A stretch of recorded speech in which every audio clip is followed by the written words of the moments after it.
بثت قناة رودوا الكردية هذا الشريط المصور الذي يظهر لحظة إقدام مقاتلين من قوات البشمركة على إلقاء القبض على أحد عناصر داعش في بعشيقة قرب الموصل شمالي العراق.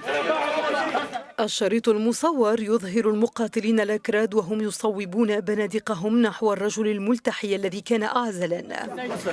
الرجل الذي يشتبه في أنه من عناصر داعش قال عقب سقوطه بقبضة البشمركة إن هناك 43 مسلحين في المبنى لا يريدون الاستسلام.